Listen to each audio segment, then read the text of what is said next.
ini adalah makna kenaikan Tuhan Yesus.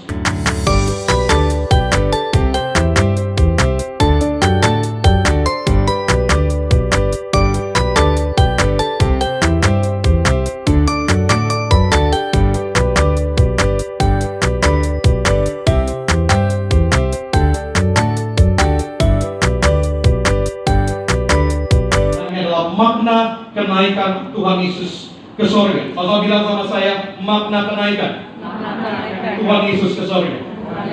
Saudara, kalau saudara kita ngomong tentang kenaikan Tuhan Yesus, siapa yang percaya kenaikan Tuhan Yesus itu baik, katakan amin. Amin. Tapi kalau kita bayangkan secara manusia, alangkah baiknya kalau kita bayangkan, saudara ya, seandainya Yesus nggak naik ke surga, pasti dunia akan lebih baik. Kalau seandainya Yesus nggak naik ke surga, murid-murid gak harus mengalami penderitaan. Seandainya kalau Yesus Kristus gak naik ke surga, saudara, bahwa murid-murid gak harus yang namanya melewati penderitaan. Murid-murid gak harus melewati yang namanya penyiksaan. Makanya kita sama-sama tahu bahwa hampir semua dari murid Yesus matinya martir. Matinya ada yang disalib terbalik, mohon maaf, ada yang dikuliti, mohon maaf, ada yang digoreng, saudara, dan lain sebagainya. Bahkan kalau kita berpikir hari-hari dalam dunia ini, seandainya Yesus nggak naik ke surga, pasti orang yang sakit semuanya disembuhkan, katakan amin. Bahkan kalau seandainya Yesus masih ada sampai hari ini, pendeta yang lain udah nggak ada yang ngaku lagi. Kenapa? Karena Bapak cuma cukup satu Tuhan Yesus saja. Dan saya percaya Yesus sekali khotbah itu jutaan orang bertobat. Bahkan alangkah baiknya kalau Yesus nggak naik ke surga, kalau kita bayangkan, benar ya. Bahkan firman Tuhan bilang begini, kalau ada orang yang jamah jubahnya aja, mereka sembuh. Bayangkan kalau ada Tuhan Yesus masih ada sampai hari ini, dia berkhotbah di 13 Grand Mall, sesi 1 sampai sesi 6, Tuhan Yesus semua. Itu semua seperti biasa, khotbah Tuhan Yesus semua. Itu tidak ada lagi, pendeta gue nggak ada lagi, saudara. Tapi saudara, kalau kita ngomong tentang, kalau kita bayangkan, alangkah baiknya memang benar kalau Yesus masih ada. Tapi kenapa Tuhan Yesus harus naik ke surga?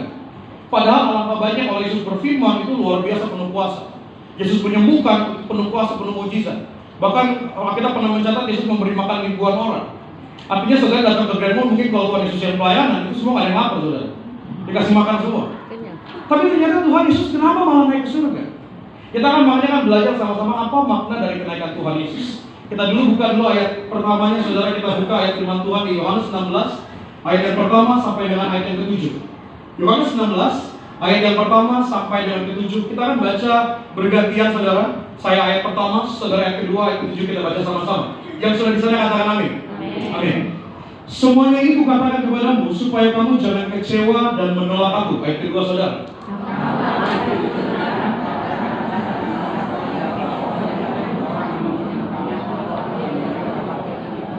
Mereka akan berbuat demikian karena mereka tidak mengenal baik Bapa maupun aku. 4, saudara.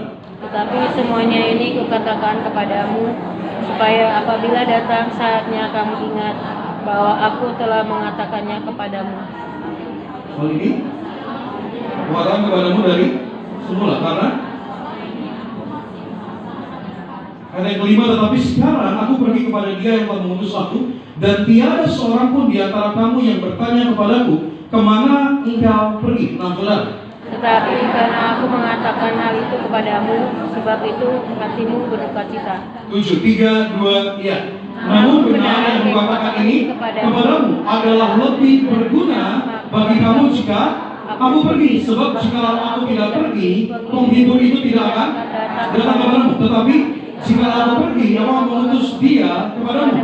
Yesus menubuatkan kenaikannya bahkan sebelum kematian. Saudara, kita bersyukur, saudara, bahwa Tuhan Yesus bilang tentang pengajaran tentang rumah Bapa kepada para murid. Tuhan Yesus bilang begini, bahwa di ayat yang pertama Tuhan bilang, semuanya ini kukatakan kepadamu supaya kamu jangan kecewa dan menolak aku. Firman Tuhan bilang begini, kamu akan dikucilkan. Bahkan akan datang saatnya bahwa setiap orang yang membunuh kamu akan menyangkal bahwa ia berbuat bakti bagi Allah. Saudara, tapi yang menariknya begini, Tuhan Yesus berkata sama para muridnya, Tuhan bilang begini, adalah lebih berguna bagi kamu jika aku pergi. Tuhan Yesus bilang di ayat ke-7 bilang begitu. Artinya adalah Tuhan Yesus berkata kepada murid-muridnya bahwa kepergiannya adalah sesuatu hal yang lebih berguna bagi murid-muridnya. Makanya kalau kita bayangkan, alangkah baiknya kalau Yesus nggak naik ke surga, tapi Tuhan bilang begini, adalah lebih berguna jika aku pergi. Berarti Tuhan menyampaikan ini kepada murid-muridnya dan juga kepada saudara dan saya. Berarti kepergiannya Tuhan adalah keuntungan buat kita. Amin. Pertanyaannya, keuntungan seperti apa? Padahal kalau kita mau ngomong tentang keuntungan, setelah Yesus naik ke surga, para murid melakukan pelayanan penginjilan kemana-mana. Apa yang mereka hadapi? Mereka menghadapi yang namanya penolakan, mereka menghadapi yang namanya hukuman, siksaan yang luar biasa. Bahkan ada yang dibunuh hidup-hidup, mati, ditusuk oleh pedang dan lain sebagainya. Pertanyaannya, apakah penderitaan menguntungkan? Tidak. Enggak. Apakah penganiayaan menguntungkan? Apakah digoreng hidup-hidup menguntungkan? Cuma babi goreng yang digoreng hidup-hidup itu menguntungkan. Tapi manusia digoreng hidup tidak menguntungkan, saudara. Tapi Tuhan bilang sama para muridnya, adalah lebih baik, adalah lebih berguna jika aku pergi, kata Tuhan Yesus. Berarti begini saudara, ternyata Tuhan bilang sama saudara dan saya pada hari ini, ternyata berarti masalah, pergumulan, tantangan, penderitaan ini baik buat kita. Amin. Amin. Makanya berarti begini, saya simpulkan berarti di slide selanjutnya bilang begini. Ternyata Tuhan mau sampaikan kepada murid-murid dan kepada kita di slide selanjutnya bilang begini. Apa yang menurut kita buruk, belum tentu buruk. Tapi apa yang kita pandang baik, belum tentu baik. Karena kalau kita mau lihat, tadi saya gambarkan saudara ya, kalau Tuhan Yesus nggak naik ke surga, itu alangkah lebih baiknya. Alangkah lebih baik. Semua dunia mengenal Yesus, saya percaya. Apalagi zaman sosial media, pasti Yesus paling terkenal, saudara. Itu followers paling banyak pasti Tuhan Yesus. Maka kita penginjilan lebih gampang. Untuk mempertobatkan seseorang akan lebih mudah. Tapi ternyata Tuhan mau menyampaikan kepada para murid dan kepada saudara dan saya hari ini, Tuhan bilang begini, adalah lebih berguna jika aku pergi. Berarti apa yang mau disampaikan sama Tuhan, apa yang kita pandang baik hari ini belum tentu baik. Apa yang kita pandang buruk belum tentu buruk. Tapi satu hal yang pasti, saya bilang begini. Tapi satu hal yang pasti bahwa apa yang datang dari Tuhan pasti yang terbaik. Makanya kita akan belajar pada hari ini saudara, apa makna kenaikan Tuhan Yesus. Kenapa Tuhan Yesus berkata bahwa adalah lebih berguna jika Tuhan naik. Padahal kalau kita gambarkan dari sudut pandang manusia, lebih baik padahal Tuhan Yesus ada di dunia. Tapi Tuhan memilih untuk naik ke surga. Makanya kita akan belajar pada hari ini apa makna kenaikan Tuhan Yesus. Saudara siap lebih lagi berkati? Kita kasih tepuk tangan bagi nama Tuhan. Amin. Yang pertama saudara, apa makna kenaikan Tuhan Yesus? Yang pertama adalah Tuhan Yesus tidak pernah meninggalkan kita. Saudara bilang sama saya, Tuhan tak pernah tinggalkan. Kita buka ayat firman Tuhan. Matius 28 ayat yang ke-20. Matius 28 ayat yang ke-20 kita baca sama-sama. 3, 2, iya. Dan ajarlah mereka melakukan segala sesuatu yang telah kubilang kepadamu, dan ketahuilah aku menyertai kamu senantiasa sampai kepada akhir zaman. Ini adalah perintah saat dimana momen Yesus sebelum naik ke surga. Minggu kemarin kita bahas bahwa Tuhan Yesus memerintahkan para muridnya untuk pergi, untuk membaptis, untuk mengajar. Tapi Tuhan berjanji kepada mereka, senantiasa aku akan menyertai. Ternyata kenaikan Yesus bukan berarti meninggalkan saudara dan saya. Janji Tuhan tetap menyertai saudara dan saya. Pertanyaannya, kalau zaman dulu 2000 tahun yang lalu murid-muridnya bisa ketemu sama Tuhan Yesus, secara langsung diajar sama Yesus, melihat Yesus mengadakan mujizat. Tapi bagaimana dengan kita? Orang yang Kristen 2000 tahun yang setelah Yesus naik ke surga, bagaimana kita bisa menyaksikan Tuhan? Bagaimana kita dapat merasakan Yesus tidak pernah meninggalkan kita? Ternyata Tuhan memberikan seorang penolong yang disebut dengan Roh Kudus. Saudara, kita buka dalam firman Tuhan. Kita buka di Yohanes 14 ayat 16, 17, 18. Kita baca pelan-pelan saudara ya, ayat yang ke-16. Aku akan minta kepada Bapa dan Ia akan memberikan kepadamu seorang, kalau bilang sama saya, seorang penolong. Saat Yesus naik ke surga, Tuhan memberikan seorang penolong. Tuhan bilang begini, sendiri, saya pengen beli rumah saya sendiri. Dan akhirnya dengan keajaiban Tuhan, saya nggak tahu gimana caranya, akhirnya saya bisa punya rumah di tahun ini, saudara. Saya pikir rumah ini akan saya pakai suatu hari nanti saat saya punya keluarga sendiri. Saya punya istri, saya punya anak-anak, saya akan punya tinggal tempat saya sendiri.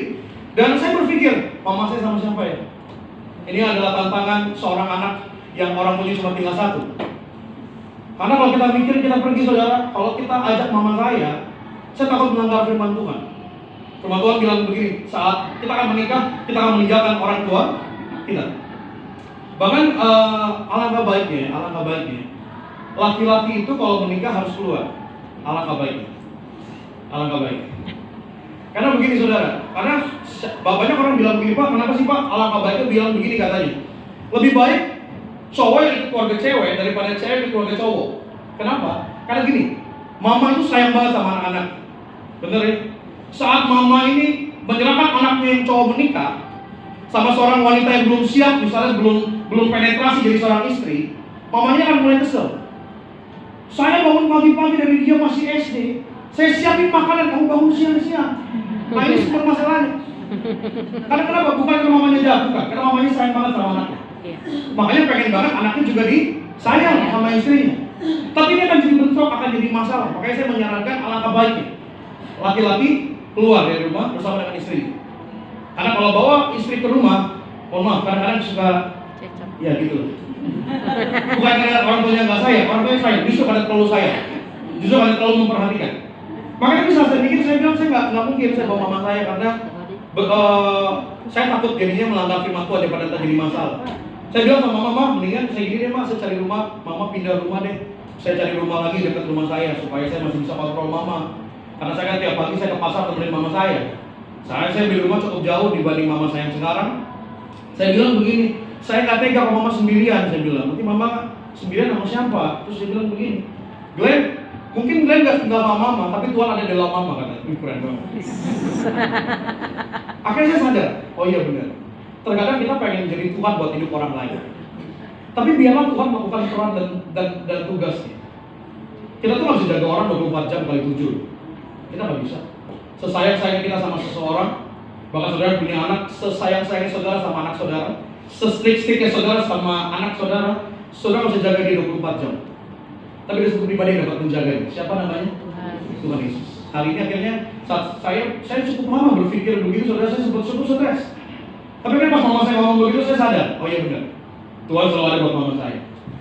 Memang hakikatnya saya akan pergi meninggalkan orang tua saya dan saya akan bersama dengan keluarga baru saya suatu hari kelak. Tapi saya percaya Tuhan gak pernah tinggalkan saudara dan saya. Hari ini pegang janjinya, Yesus naik ke surga bukan karena tidak mengasihi engkau, justru karena mengasihi engkau.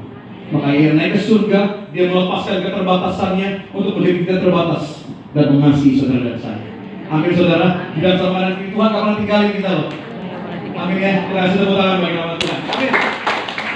Yang kedua, apa makna dari kenaikan Tuhan Yesus? Yang kedua kita belajar sama-sama. Yang kedua, Tuhan Yesus menyediakan tempat bagi kita. Saudara bilang sama saya, menyediakan tempat. Kita buka ayat firman Tuhan. Yohanes 14 ayat yang pertama sampai dengan ayat yang ketiga. Yohanes 14 ayat yang pertama sampai dengan ayat yang ketiga. Kita baca bergantian. Saya ayat pertama, saudara kedua, tiga baca sama-sama. Janganlah gelisah hatimu, percaya kepada Allah, percayalah juga kepadaku. Ayat 2 saudara.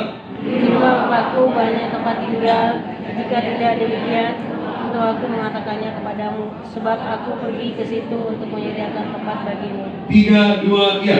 Dan apabila aku telah pergi ke situ dan telah menyediakan tempat bagimu, aku akan datang kembali dan membawamu ke tempatku, supaya di tempat di mana aku berada, kamu pun berada. Saudara, ini ini adalah Yesus bilang begini, bahwa Tuhan Yesus itu akan pergi, tapi jangan gelisah katanya. Soalnya Tuhan bilang begini, di rumah Bapakku itu banyak tempat tinggal. Saudara, dalam tradisi Yahudi, seseorang yang baru bertunangan, prianya ini akan meninggalkan wanitanya. Kenapa? Karena mereka akan menyiapkan tempat tinggal untuk wanitanya, untuk mempelai. Jadi saat mereka baru bertunangan, mereka akan pergi sementara waktu untuk membangun tempat tinggal, untuk membangun tempat istirahat bagi istrinya. Ini juga hal yang dilakukan sama Tuhan Yesus. Ia pergi sementara untuk menyediakan tempat bagi saudara dan saya. Amin saudara. Bahwa kenaikan Tuhan Yesus adalah menyediakan tempat bagi kita. Saudara harus pahami ini. Pada awal mulanya manusia tidak punya tempat di surga. Kenapa? Karena manusia dipisahkan dari surga karena adanya dosa. Jadi jangan berpikir saudara bisa ke surga tanpa Kristus, tanpa Yesus. Makanya saat Yesus naik ke surga, Tuhan yang menyediakan tempat bagi saudara dan saya ada di surga. Pada awal mulanya karena manusia jatuh dalam dosa, kita nggak punya kesempatan untuk bisa lagi masuk ke surga. Tapi karena kenaikan Yesus, Tuhan menyediakan tempat bagi saudara dan saya. Akhirnya saat Yesus naik ke surga, surga kembali terbuka. Surga kembali ada buat setiap saudara dan saya. Pertanyaannya begini, Tuhan Yesus itu menyediakan tempat buat kita. Pertanyaannya, apakah kita menyediakan tempat bagi Tuhan? Karena begini saudara, saya catat di sini, kita lihat di slide selanjutnya. Kalau Tuhan masuk dalam hidup kita, pasti akan ada banyak hal yang keluar dari hidup kita. Saudara paham pelan-pelan katanya. Kalau Tuhan masuk dalam hati kita, maka ada banyak hal yang akan keluar dari diri kita. Apa maksudnya? Saudara, kalau saudara mengizinkan Tuhan masuk dalam hati saudara, saudara kasih tempat buat Tuhan untuk masuk dalam hidup saudara, akan ada banyak hal yang keluar dari diri saudara. Apa itu? Yang pertama kekhawatiran, yang kedua ketakutan, yang ketiga kecemasan, yang keempat sakit penyakit, yang kelima adalah duka cita. Kenapa? Karena Tuhan Yesus ada di dalam saudara dan saya. Firman Tuhan bilang dalam kisah Yosafat pernah diserang sama bangsa yang akan membinasakan bangsa mereka. Alkitab bilang begini, Yosafat menjadi takut. Jadi takut itu adalah hal yang wajar. Benar ya? Takut itu hal yang wajar. Tapi dosa karena ketakutan itu adalah hal yang salah di mata Tuhan. Makanya saat firman Tuhan bilang saat Yosafat takut, apa yang Yosafat lakukan? Yosafat memilih untuk menyembah Tuhan. Dia nggak kasih tempat, ruang untuk ketakutan. Dia kasih tempat dan ruang untuk Tuhan Yesus hadir untuk melenyapkan ketakutan.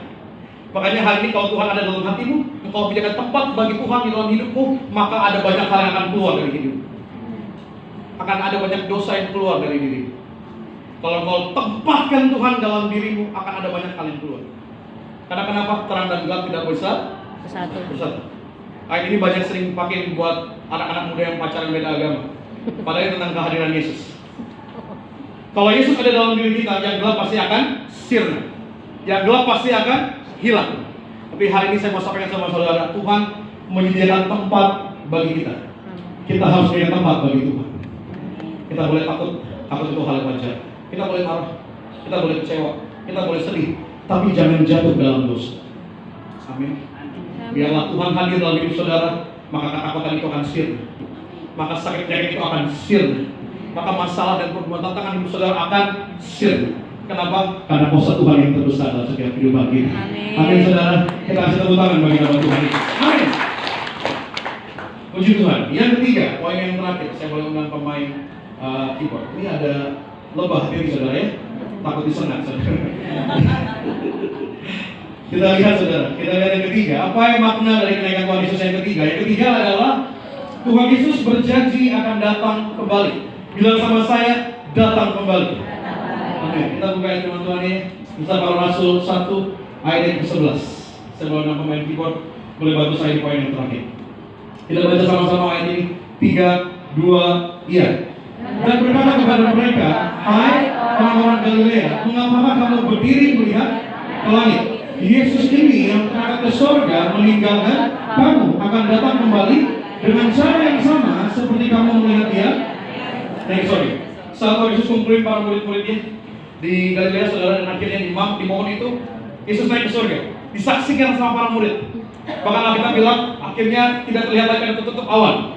Berarti ini bukan secara roh terangkatnya, secara fisik Yesus naik ke surga.